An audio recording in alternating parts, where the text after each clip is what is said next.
Bienvenidos a Protestante Digital. Estamos en este espacio de entrevistas, hoy con un invitado especial.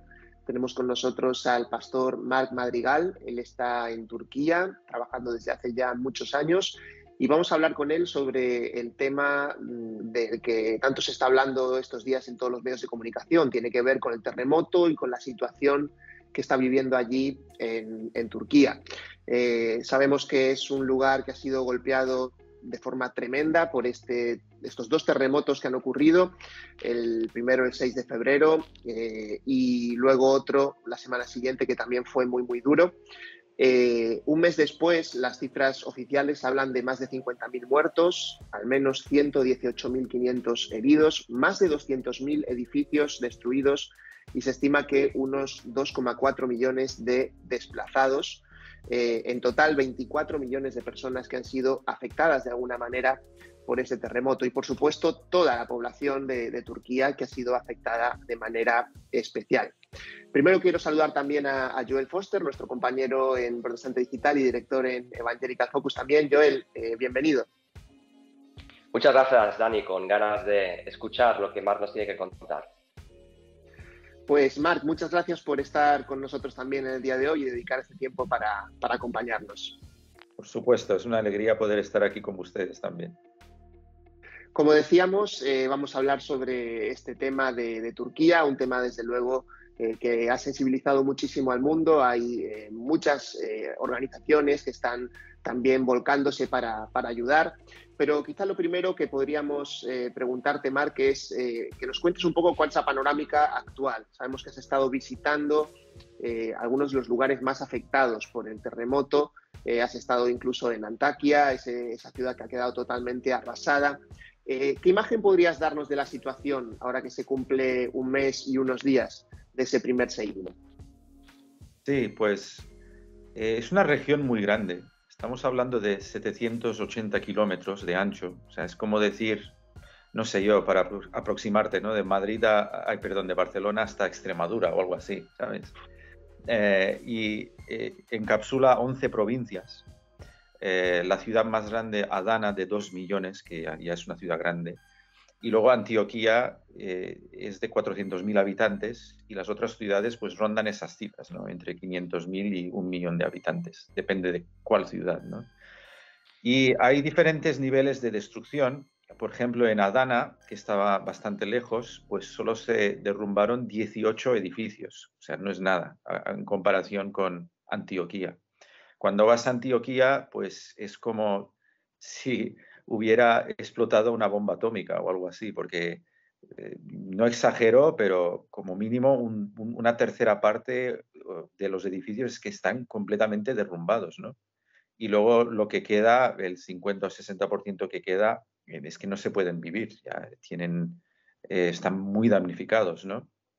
Entonces, parte de la destrucción en Antioquía es causada porque Antioquía está construido encima de un cauce, hay un río que pasa por la ciudad, el suelo es sedimentario y luego, obviamente, cuando estalla un terremoto, estamos hablando de diferentes placas, ¿no? Las placas que en esa región hay 3 placas que se convergen, las placas se presionan entre ellas y una vez que la presión aumenta, pues resbala la placa y desata mucha energía, ¿no? Me parece que dijeron que el nivel de energía que se desató en el terremoto de Turquía era el equivalente de 130 bombas atómicas. Entonces es muchísimo, ¿no? Y una vez que se desata la energía, las ondas del terremoto se expanden, ¿no?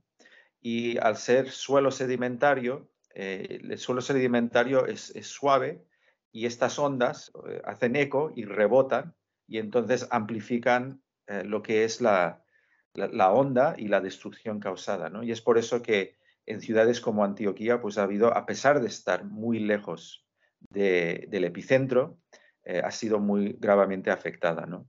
Entonces todo esto contribuye a la destrucción, aparte de, obviamente, muchos edificios que se han construido o de forma ilegal o tal vez no cumpliendo los requisitos, pero habrán pagado algún soborno a alguna autoridad o algún al ayuntamiento y así pues tendrían todos los papeles en orden, pero el edificio en sí no es que estaba hecho de la forma que tuviera que ser hecha, ¿no? Y es por eso que tal vez algunos edificios que son más nuevos también se han destrozado, ¿no? Entonces todo contribuye, la construcción ilegal, la corrupción en el sistema y luego obviamente el suelo sedimentario y tenemos el panorama que tenemos. Marc, tú has estado informándonos desde el principio, desde las primeras horas recuerdo de estar en contacto contigo por WhatsApp. Tú estás en ese país, no en la región del terremoto, más al oeste, pero desde hace tiempo conoces bien la situación y te agradecemos mucho que en Evangelical y en Protestante también en nuestros medios hemos podido tener esa información de primera mano que ha llevado también a que la gente reaccione, ¿no? Hay una ola de solidaridad por parte de todo el mundo, también de los evangélicos. ¿De qué formas estáis colaborando para llevar a cabo esta ayuda primaria? Sí, pues tenemos varios proyectos que como fundación estamos intentando promover.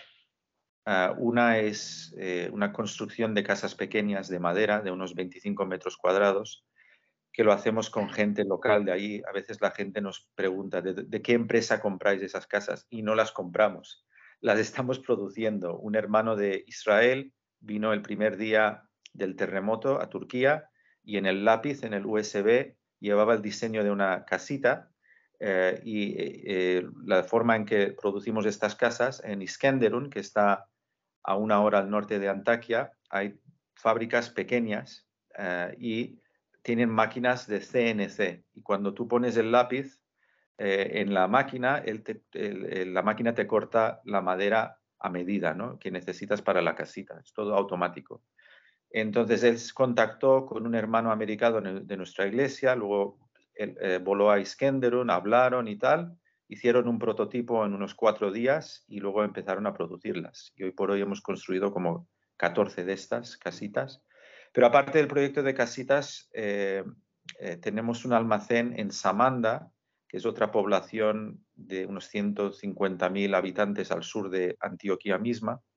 Y ahí en Samanda, un almacén que nos dio el ayuntamiento, tenemos relación con el ayuntamiento de Samanda ahora, estamos distribuyendo comida y bienes varios días de la semana y también los voluntarios del almacén algunos días de la semana salen por las calles vestidos de payasos y pintando la cara a los peques y haciendo juegos y tal, porque también es que hay mucho trauma.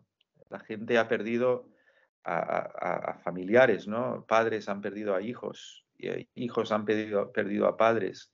Hay mucha pérdida, hay mucho trauma.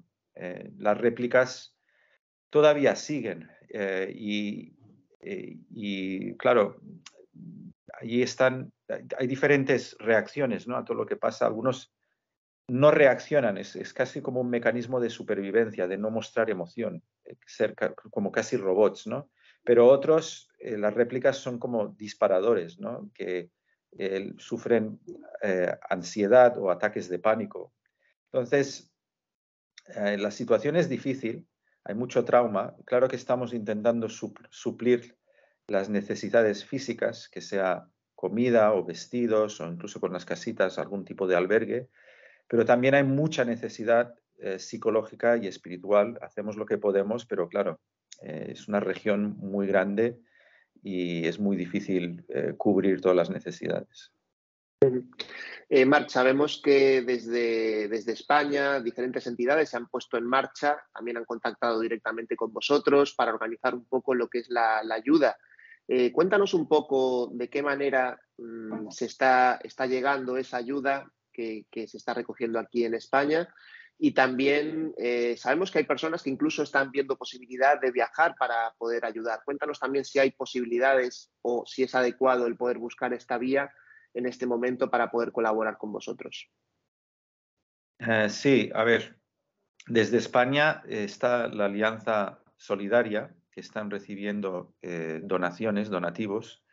Hay gente que nos manda dinero a nosotros directamente, que está bien, pero a nosotros nos complica la vida mucho cuando son cantidades pequeñas, 200 euros, 300 euros, incluso 1.000 euros. La razón es porque aquí somos una fundación registrada oficialmente y tenemos que hacer un registro de todo lo que viene y todo lo que sale, ¿no? Y entonces cuando son muchos donativos pequeños nos complica la vida. Y es por eso que si no es un donativo grande, lo mejor sería darlo desde España a Alianza Solidaria y ellos nos lo mandan de golpe. Pero también, por ejemplo, la Unión de Iglesias Bautistas está enviando 2 containers desde el puerto de Badalona. Me parece que ya está saliendo en 3 días y va a llegar el día 27. Y eso va a ir todo lo que está dentro de los containers a nuestro almacén en Samanda. Y de ahí lo organizaremos todo y haremos las distribuciones, ¿no? Y luego hay voluntarios. Por ejemplo, hay un voluntario en el almacén de Samanda que vino de Madrid hace unos días. Está ahí ayudando. Hay muchas formas de ayudar, obviamente económicamente, pero si voluntarios quieren venir aquí, también tenemos las puertas abiertas. Las construcciones de estas casitas se hacen con equipos de voluntarios. Necesitamos como un equipo de 7 u 8 personas para construir una casita en 5 días. Estas casitas, las piezas son cortadas de antemano por la máquina y luego las juntas, ¿no? Imagínate un mueble del IKEA, pero más complicado, más grande, ¿no? Entonces es cuestión de cortar las piezas, transportarlas, lo tienes que aprender a hacer una vez, pero una vez que ya lo sabes, pues es solo repetirlo, ¿no? Entonces hay diferentes formas de poder colaborar, ¿no? Claro que siempre la mejor forma de colaborar es consultar con la iglesia local, porque hay gente que viene del extranjero sin consultar la iglesia local y luego mete la pata, como ha sido el caso de algunos extranjeros que han venido y han distribuido tarjetitas evangelísticas y Nuevos Testamentos mientras hacían ayuda, y eso nos costó a nosotros mucha mala prensa, ¿no? Al final sufrimos las consecuencias nosotros. Así que siempre es más sabio pues consultar con la iglesia local de aquí, de Turquía, y preguntar, oye, quiero ir estas fechas, ¿cómo lo puedo hacer? ¿Qué puedo hacer? Y de aquí, pues, os podríamos dirigir, obviamente. Marc, al final te preguntaremos cómo contactar con vosotros para que quede también registrado. Pero te quería preguntar, bueno, tú llevas la mayor parte de tu vida viviendo en Turquía. No sé si eres más turco que español. ¿Cómo es la cultura turca y cómo cómo está viviendo ese tiempo de prueba la gente? ¿Crees que la gente se hace preguntas más allá del sufrimiento, pero también a nivel espiritual, existencial? Bueno, yo diría que ya hace tiempo que la gente de aquí se está haciendo muchas preguntas a nivel existencial y espiritual, especialmente en los últimos 10 años, al ver tal vez una forma más agresiva del Islam en sociedad. Hay gente que se ha alejado incluso del Islam y que ahora son prácticamente agnósticos o ateos, ¿no? Especialmente entre los jóvenes. Pero en este último terremoto, las reacciones han sido muy interesantes porque los que son más islamistas están diciendo, pues mira, es que era la voluntad de Dios, es el destino, no hay nada que hacer, ¿no? Recuerdo una hermana de la iglesia que tuvo una conversación con un amigo, una amistad que tenía ella, y le dijo, pues no es el destino, el terremoto no mata, lo que mata son las malas construcciones. Mira en Japón tienen terremotos todavía más grandes y la gente no se muere de los terremotos ahí. ¿Por qué? Porque la construcción es adecuada, ¿no? Y aquí pues la gente se está un poco empezando a plantear estos temas, ¿no? Incluso teológicos, diría yo. A ver, ¿cómo puede ser esto? ¿Cómo puede Dios dejar que esto suceda? ¿O cómo puede ser esto parte de su voluntad, ¿no? Incluso hay un filósofo que es musulmán que estoy siguiendo en Twitter y él mismo, por ejemplo, está en dudas ahora de lo que cree, ¿sabes? Porque obviamente en el cristianismo creemos en la soberanía de Dios, pero no tenemos una visión de Dios fatalista, ¿no? O de la vida fatalista, que todo ocurre porque Dios lo quiso así, ¿no? Sabemos, por ejemplo, que el terremoto no es necesariamente la voluntad de Dios, que la tierra pues está bajo la maldición del pecado de Adán y eso afecta a todo, eso afecta a la naturaleza también. Pero es que el Islam no tiene explicación. Entonces, claro, para muchos es un punto difícil de digerir. Y esto que comentabas, la verdad que es muy interesante, cómo se mueve, ¿no? Lo que es el pensamiento también y la reflexión en torno a lo que uno cree cuando ocurre esto.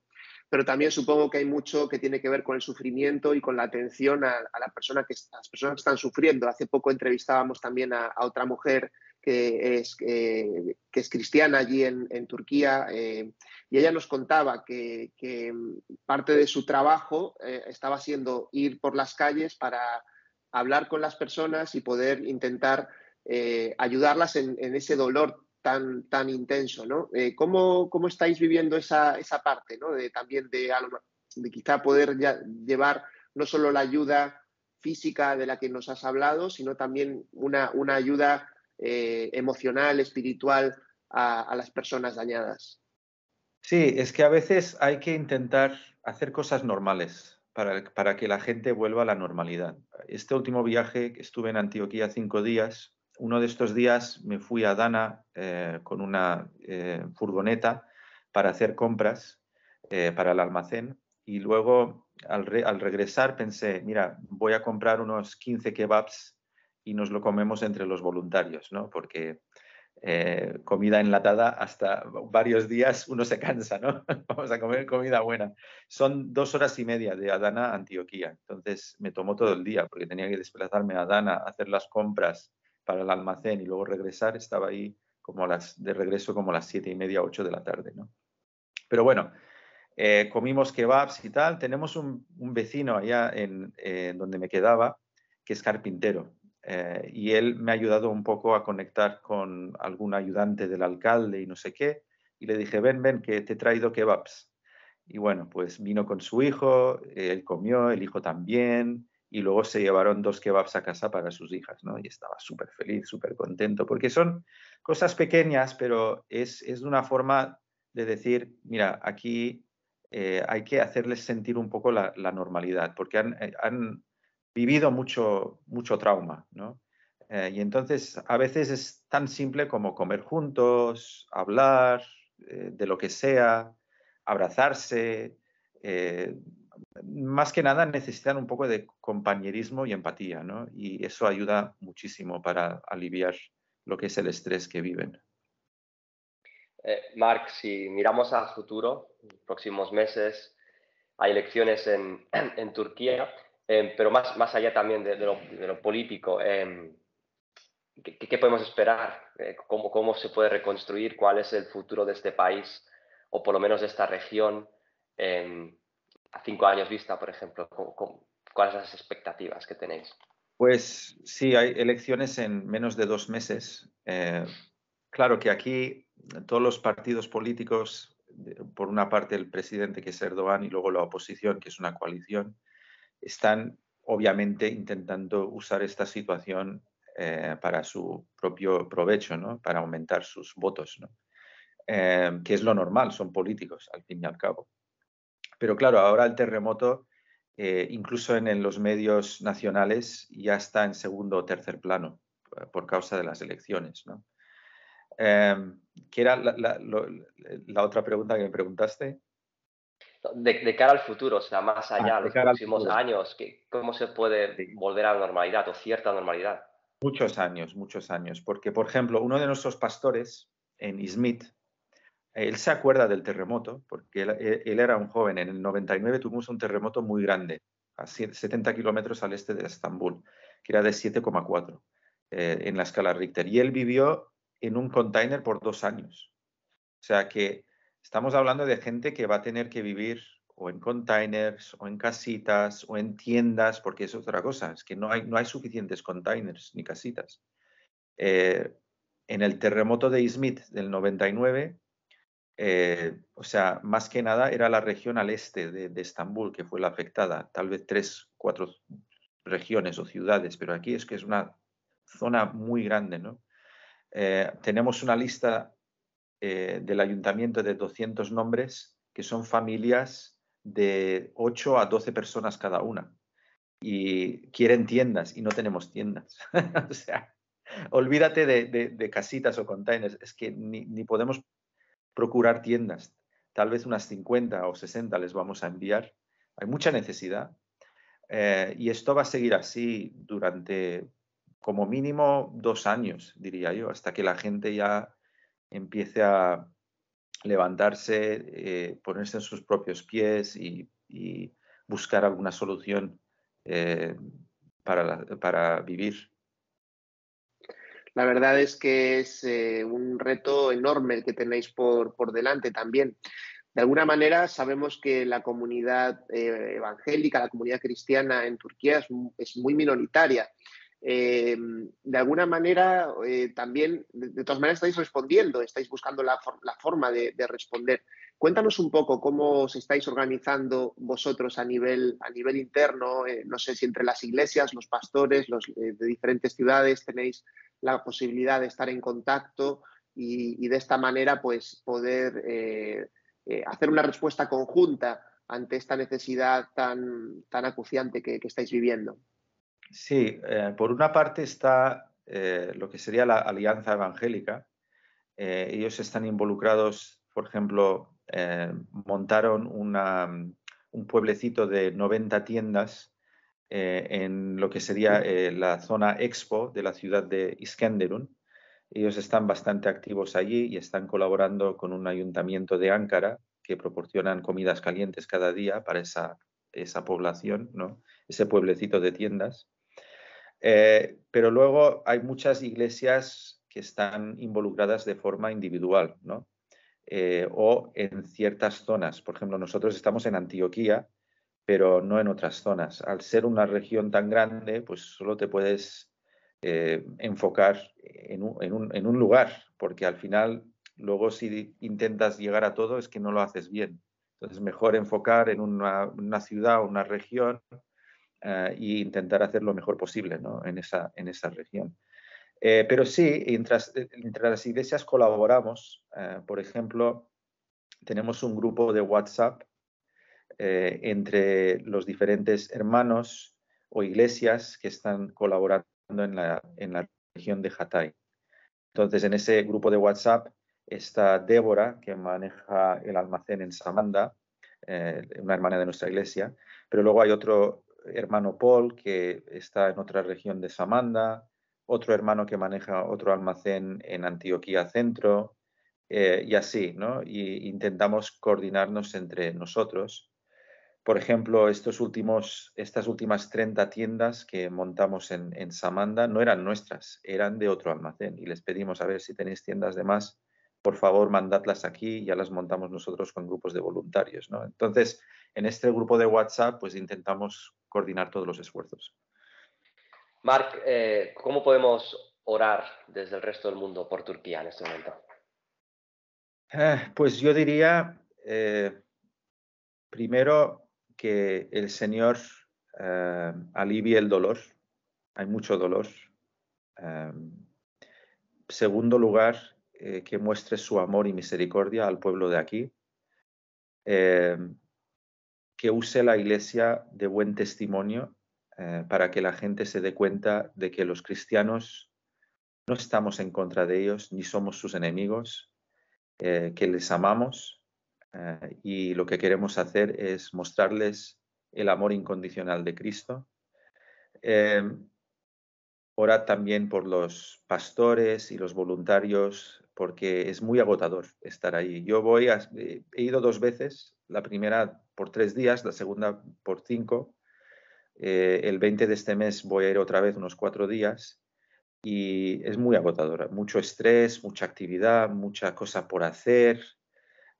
Y la verdad es que uno necesita mucha fuerza, ¿no? Entonces aquí también en nuestras reuniones de oración estamos orando para los voluntarios que tenemos allí, que el Señor les dé fuerzas, que el Espíritu Santo les dé fuerzas.